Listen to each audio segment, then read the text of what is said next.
présentation générale du royaume du Burundi. Ok, bisigura gute? Karibu mwicare. Présentation générale du royaume du Burundi. Ingene abami b'u Burundi bagiye babisikanya. Ok, ingingo ya mbere. Naissance du royaume du Burundi en 15e siècle. Ingene u Burundi bwavutse. Bwavutse mu 1915. Le royaume du Burundi émerge vers 15e siècle sur la dénomination Burundi de Nyaburunga. Le Burundi qui jagiye bwitwa Nyaburunga. Umva rero encore morcerait une prière principale.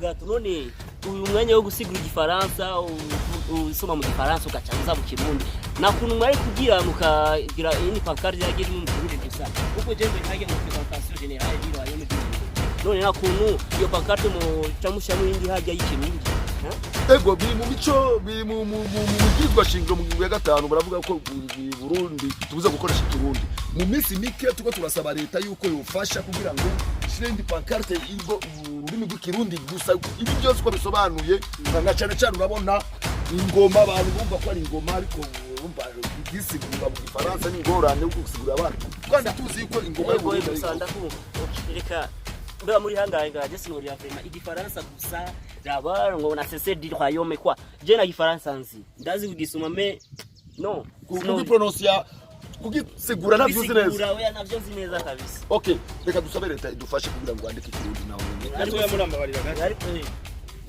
naho nahitaye mujyo mutariko maragira ingorane nabonye ngahasi yo gusa natejo ngahana rahaje hari no yandi masanamu hari atakiboneka neza ugasanga nk'umwami mwe bisabona kiboneka hari imbese nzi ko muhabone kandi ari ahantu cyitwa munakwiye kuhaza agatwara isanamu y'ikintu kigaragara je mu gishinga aho ndabona ingoma ikiboneka sinzi ko hari ico mutegekanya kugira ngo amasanamu asura kogwe neza ego tuko turabisaba cyane kugira ngo amafoto aboneke na cyane cyane foto z'umwami ingoma bisubire biboneke neza nk'uko byarafutanganye ubu mu minsi mike ndibaza yuko mu byo twasabye tugiye kubikora mu maguru mashi sawa reka je ngende sinori kabisa none sinzo tutarishe no oya